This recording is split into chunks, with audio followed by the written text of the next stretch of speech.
Hello everyone, welcome back. Please comment, rate, subscribe, folks. Comment, rate, subscribe, like the videos. Also share the videos. I want to thank everyone that does like, watch, and share my videos. You folks are the absolute best. Listen folks, there's a link tree down below. It has a link to all of my social media platforms. Please go down there. Follow me across all my social media platforms and talk to me because I talk back. Also down there as well as links to all of my YouTube pages. Please go down there, subscribe to all my YouTube pages, and turn your notifications so when I post content, you folks will be in the know. Listen. Tuesday at 7 p.m. Eastern. Tuesday at 7 p.m. Eastern, call in. We're doing a live radio show. We're talking all things Jets. We're talking about this Jets game. We're talking about the roster. We're talking about it all. Call in. I love going back and forth with folks about this football team, all right? So with that said and done and put to the side, I'm going to talk to you folks today about the New York Jets beating the Tennessee Titans 27-24 in overtime. Boy, oh boy, this was a game. This was an extremely exciting game to watch, and I'm extremely proud of this New York Jets team and the fight that they showed, the will that they showed, the strength that they showed, the ability that they showed out there as well was unbelievable. They would not be denied. I loved it. I loved the passion. I loved the fire. I loved the fight. I loved it all. They brought it all to the table, okay? Now listen, I'm going to start with the defense, okay? Because this defense showed up today. This defense played well from the beginning of the game until OT. This defense was making stops. This defense was getting after Tannehill from the beginning of the game until the end of OT. This defense did what it took to propel us in this football game. And I credit this defense mostly for the win. They went out there and put on, okay? Now, what was the biggest question mark that we had going into this game against the Tennessee Titans? We were without Marcus May. We're worried about coverage, but that wasn't really like the biggest thing. The biggest thing was, well, we got to worry about Derrick Henry, but we don't have anybody to really get to Ryan Tannehill. Who's going to get to him? Are we finally going to consistently see some pass rush here? Are we going to see that? What's going to happen? This defense answered that call. They heard you, they answered the phone and said, we got this one, and hung it up, okay? This defense had 7 total sacks on the day. 7 total sacks on the day for this defense, okay? And they were hitting Tannehill from the beginning of the game until the end. He was looking around. He had guys flying at him. He didn't know what was happening. He was getting smacked so much this game. He was so uncomfortable in that pocket. It was insane. Listen, C.J. Mosley was flying around. He had 13 total tackles, and he had a sack as well. That guy has been playing unbelievable this year, and you're starting to see him being utilized within Sellers' defense, the type of talent that he has. He's really blowing guys up, and we saw it in this game. Another guy that's really doing well from that linebacker position as well is Mr. Quincy Williams. Quincy Williams, a guy that Joe Douglas was able to bring in, he's really showed immense talent as well, looking like a guy that we might have to keep around here for quite some time now, okay? He's looking like a guy that we can build with. He had 12 total tackles. He also had a sack on the day. His brother Quentin Williams said, hold on, bro, hold on. I need to get mine. I need to get mine as well, okay? We talked about Quentin Williams as well. Pre-game, we were wondering, hey, when are we going to really see Quentin kind of put it together and take over again? He did his thing in this game, okay? Quentin Williams was causing disruption. He was causing all types of problems all day for the Titans offensive line. Quentin Williams had 7 total tackles on the day. He had 2 sacks. Now, let me tell you something. Him and Quincy Williams, they're actual brothers. They're real brothers, okay? Those were the first 2 brothers in the NFL to have a sack in the same game for the same team since 1982. That's when the stat was actually starting to be tracked. So that's huge. They made history together. But man, those 2 dudes really put on today. It was all that the Titans front line just could not block them. They just couldn't, all right?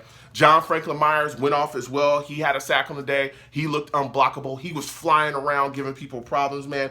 Gundry played well. Michael Carter II continues to play well as well. This is a young guy that's really putting it together in our secondary. He's looking like he's going to grow into being quite a good corner, too, for us. And Bryce Huff played well, too. He was flying around the edge. He got himself a sack and a half, too. And Bryce Hall. Boy, this dude Bryce Hall seemed like he was everywhere, breaking up passes left and right, just being a hater.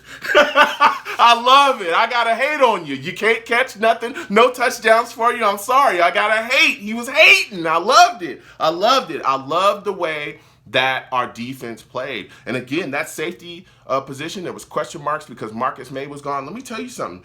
Colbert and Wilson, Gerard Wilson played well. Now, Gerard Wilson did have one big penalty.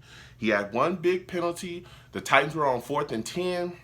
He got a defensive pass interference call, that led to their drive being extended, and it ended up leading to a score for them. But outside of that, this defense played well. The Jets defense held the Titans from scoring a touchdown in the first half. Even when our offense was kind of sputtering, right? Because it wasn't going well at first for our offense. There was a lot of question marks, and I'll get to that in a second. This defense of the Jets really was kind of bend but don't break. They didn't give up anything. They gave up those 3 field goals. It was 9-7 going into the half, okay? This defense played lights out. Lights out. Going over to the offense, like I said, it was tough. Early on, it was really tough. There was a lot of miscues going on. There was a lot of crazy things happening on out there, especially some of the play calling that we saw from Mike LaFleur early in the game had people scratching their heads. It had me scratching my head as well. Now, things weren't going well. We saw Corey Davis slip and fall on a route, which led to an interception from Zack Wilson. We saw Corey Davis drop a ball as well, a very catchable ball. People were wondering what was going on with him, right? But late in the second quarter, things kind of started to get going. Michael Carter was able to run in, get himself a TD, which made the score 7-9 for the Jets, okay? That started to get something going, right? We started to feel like, okay, maybe this machine is getting started up. Maybe we're starting to get some type of momentum offensively because we've seen nothing but frustration for a quarter up into the late second quarter. It was just a lot of, same old ho-hum, bad play calling, bad execution. Seemed like, nobody really knew what was going on out there. A lot of issues as well. Like I said, with drops too. And then second half comes out and Wilson just started dealing. The play calling started to get a bit better as well. Let me tell you something. Zack Wilson, that kid is special. And if you watch this game and tell me that he's not special, something's wrong with you. He showed a lot of special ability in this game. Zack Wilson was 21-34 in this game, 297 yards. He had 2 TDs, and I said as well as that interception off that Corey Davis, slipping and falling, and the DB getting an easy interception there. There were 3 plays for me in this game that really showed me how composed Zack Wilson continues to be in the face of pressure, right? So one of them was, there was a snap that got to him. It was a bad snap. He kind of bobbled it a bit. It fell to the ground. He was able to gather the snap, evade pressure, and get the ball out and get some yardage, right? Why was that big to me? Because a lot of the times you see that with any other rookie quarterback in the NFL, they bobble that snap and just fall down on it and get nothing. Take a loss, take a sack, whatever. Or they bobble the snap, not be able to figure it out, and another defender would get in to be a turnover. Zack Wilson was able to take something bad and turn it into something positive as well. And again, we were still trying to get that momentum back offensively to get something rolling. There was also another great throw that he made to Keelan Cole going to the left sideline. That was a dime that he threw. Keelan Cole was able to tap his feet and get out of bounds. That was an amazing throw, right? It showed his arm strength. It showed his accuracy. It showed his ability to be aware of what was going on out there defensively, that was coming against him. But the last play that was unbelievable was a 53-yard bomb from Zack Wilson to Corey Davis, where Zack Wilson evaded pressure, ran to his right, improvised, saw Corey Davis, physically told him, hey, get down the field, and he just let go of rocket. And Corey Davis was able to come down with the football, went up, got it, came down, scored a touchdown. That really started to get us going offensively. Listen, this dude Corey Davis, everybody knows, I say when you have problems in your life, you call Corey Davis. When I have issues with my plumbing, I call Corey Davis. I need a sandwich made, I call Corey Davis. Something's going on with my car, I call Corey Davis. He's the guy I call for everything, okay? Look, early, it was a little rocky for him, okay? I need Corey Davis to be more consistent. We saw drops. Again, there were slips on the route. A lot of people were going, what is going on with Corey Davis today? But he was able to rebound and really get going. And there were some plays where he broke open on Titans' busted coverage and he would throw his arm up, but Zack Wilson was trying to evade some guys and he would miss him. So there were some plays where he could have got more yardage than what he got on the day. Corey Davis had 111 yards, 4 catches, and a TD. He really, again, when that offense momentum started getting going in the second half, he started playing a lot better. But what I need from Corey Davis is I need him to be more consistent early, because this offense is clearly centered around getting that guy the football. So Corey Davis really rebounded and played well. Keelan Cole as well played well, 3 catches, 92 yards on the day. Jamison Crowder showed up big too, 7 catches, 61 yards. He also had himself a TD, okay? So he played well as well. Now, Mike LaFleur, I told you I was going to get to him. Frustrating start to the game. A lot of bad play calling early. Started to get better late second quarter into, ending in a half. But there was a call that blew my mind, okay? It blew my mind and it upset me. It was on 3rd and 1 on the Titans goal line. We're on the 1-yard line, okay? He calls some naked bootleg and has Zack Wilson trying to run out to his right, and Autry sniffed that out and hit Zack Wilson for a loss. It just upset me so bad. I thought it was a horrific play call. We ended up kicking a field goal, which got us up 24-27. I thought that was a horrific play call. He should have not called that. We should have continued to run. We should continue to roll with the running game because we were running so well. But he did that. We kicked the field goal. But then Titans get the ball back. They're trying to drive. And again, our defense steps up, gets us to stop. 4th down, they kick a field goal. Bullock ends up missing the field goal. That's how we win the game, 24-27. So I just thought that was a horrific play call. I think that LaFleur really needs to step his play calling up.